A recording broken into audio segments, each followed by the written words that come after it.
નમસ્કાર, તમે જોઈ રહ્યા છો ટીવી 17 ગુજરાતી। સનાતન ધર્મ અને સાધુ સંતો અંગે કરવામાં આવેલા કથિત અપમાનજનક ટિપ્પણીઓને લઈને હવે વિરોધનો સૂર વધુ ઉગ્ર બન્યો છે।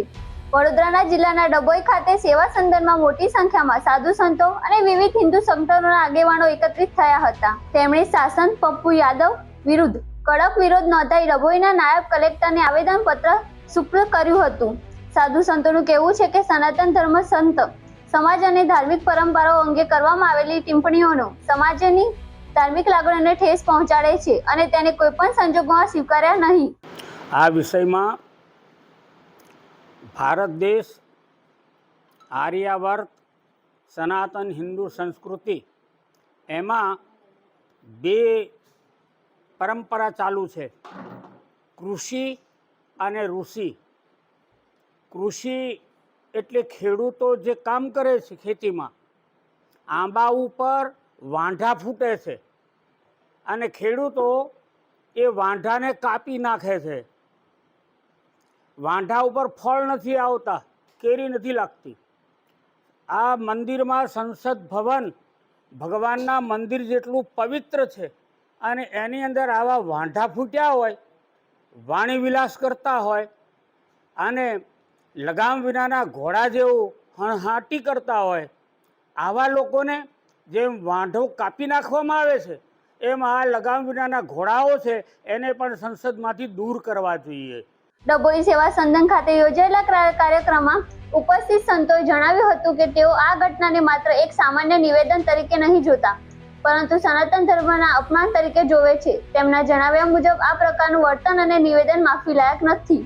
મહામહિમ રાષ્ટ્રપતિને સંબોધિત પાઠવવામાં આવેલા આવેદનપત્રમાં માંગ કરવામાં આવી છે, જો આરોપીઓની રજૂઆતમાં ધ્યાનમાં લેતા જરૂર લાગશે શાસન પપ્પુ યાદવ સામે કાર્યસરણી કરવામાં આવે તેમજ શાસક સભ્યપદ અંગે પણ યોગ્ય નિર્ણય લેવામાં આવશે।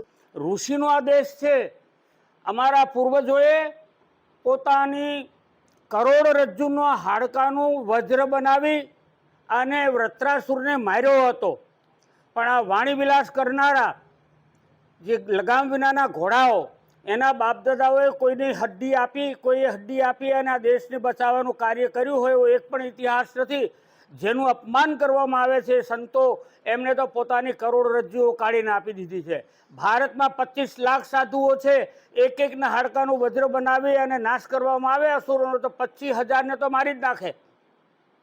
આ દેશ જ્યાં સુધી સાધુ શબ્દનો અર્થ થાય છે સહતે ઇતિ સાધુ, સહન કરે તે સાધુ છે, પણ સહનની સીમા પૂરી થઈ જાય તો વૃત્રાસુરની જેમ અથવા દર વર્ષે રાવણને સત્કાર કરવામાં આવે છે દશહરાના દિવસે, એવી રીતે આ વાણી વિલાસ કરનારા, અમારા ભગવાનનું અપમાન કરનારા, સાધુ સંતોનો અપમાન કરનારા, અને ખરેખર એ સાધુનો વેશ નહોતો એવું હું માનું છું। આ તો છદ્મ વેશ હતો।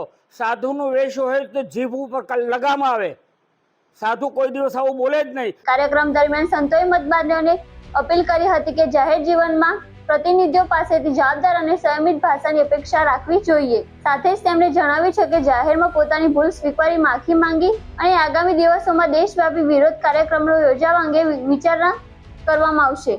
કપડાં જે ભગવા હતા ને છદ્મવેશ હતો, જેમ રાવણે છદ્મવેશ કરી અને દુષ્કૃત્ય કર્યું હતું સીતાજી સાથે, એવી રીતે જો આ દર વર્ષે જ્યારે એનું દશેરાના દિવસે અગ્નિ સંસ્કાર કરવામાં આવે છે, અગ્નિથી સ્નાન કરવામાં આવે છે, એમ કદાચ આ પપ્પુ યાદવને પણ અગ્નિથી કદાચ સ્નાન કરવાનો વારો ના આવે, વર્ષે વર્ષે એને એ કરવામાં આવે છે, તો આ દંડ ખરેખર તો ભગવાન શ્રી રામચંદ્રજી એનું અપમાન કર્યું છે, સાધુઓનું અપમાન કર્યું છે, સનાતન સંસ્કૃતિનું અપમાન કર્યું છે, એ આ દેશમાં જીવવાને લાયક નથી। અને એવા જે મતદારો છે કે જેને ભૂલાવીને, ભાન ભૂલાવીને એ મતદારોએ એમને મત આપી અને અપક્ષ તરીકે એમને ચૂંટી લાવ્યા છે, તો શું મતદારો, અમારો તમને પ્રશ્ન છે, શું તમે સનાતનીઓ નથી? ફરીથી ધ્યાન રાખજો। આ કાર્યક્રમમાં પ્રજાપતિ બ્રહ્માકુમારી સંસ્થાની બહેનો, કુબેર ભંડારી મંદિર, મહત્તમ દિનેશગીરી મહારાજ સંત સમિતના અધ્યક્ષ માનસરોવર બાપુ સહિત હિન્દુ સંગઠનોનો આગેવાનો અને મોટી સંખ્યામાં સાધુ સંતો ઉપસ્થિત રહ્યા હતા।